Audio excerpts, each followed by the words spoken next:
ठाण्यात हरित स्वप्न फसले, शेवग्याच्या रोपांची जीव वाचवण्याची धडपड. फोटो काढा आणि विसरा, एवढंच ठाणे महापालिकेच्या हरित अभियानाचं खरं स्वरूप असल्याचं पुन्हा एकदा स्पष्ट झालं.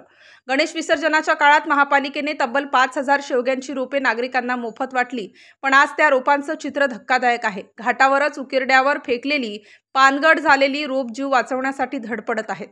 हिरव्या आशा दाखवून आम्हाला फसवलं गेलं असा संताप नागरिकांनी व्यक्त केला आहे.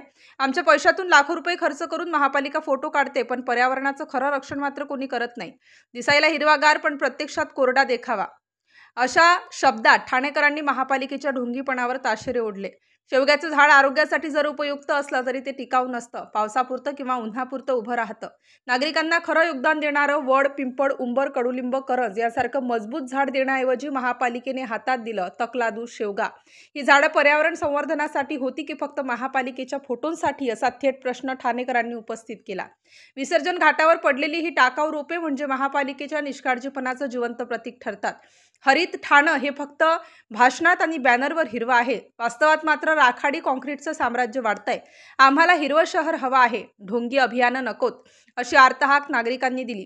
या संदर्भात पालिकेच्या वरिष्ठ अधिकाऱ्यांनी सांगितले की शेवग्याची झाडं आरोग्यासाठी खूप चांगली असतात, सोसायटीच्या मोकळ्या जागेत लावता येतात. ही रोपं कुठे अस्ताव्यस्त पडलेली असतील तर ती लगेचच उचलून त्याची जोपासना करू. ठाणे शहरात पूर्वी वड, पिंपळ, उंबर यांसारखी स्थानिक झाडांची समृद्ध गोफ होती, मात्र सिमेंटच्या जंगलात ही स्थानिक डेरेदार झाडे आज नामशेष झाली आहेत.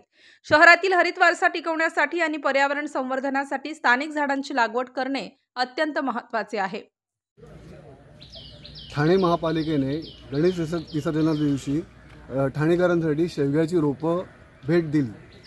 शेवग्याची रोपं भेट दिली याचं कारण की ही झाडं झटपट वाढून ह्याच्यात प्रत्येक जी गोष्ट आहे, म्हणजे पानं आहेत, त्याच्यातून येणाऱ्या शेंगा ह्या आरोग्यासाठी नक्कीच चांगल्या आहेत. मात्र या बऱ्याचशा ज्या ही रोपं आहेत ही घेण्यासाठी नागरिकांनी फारशी उत्सुकता दाखवलेली दिसत नाही. बरीचशी रोपं ही इथेच पडलेली आहेत.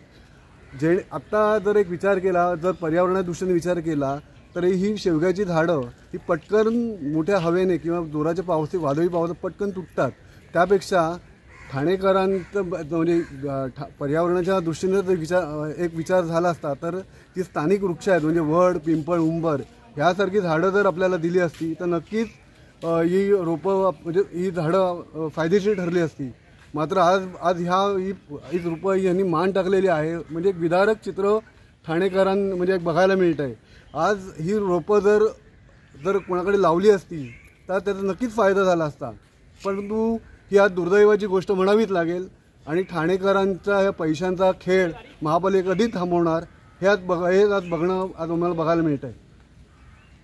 Star news bureau, Mumbai.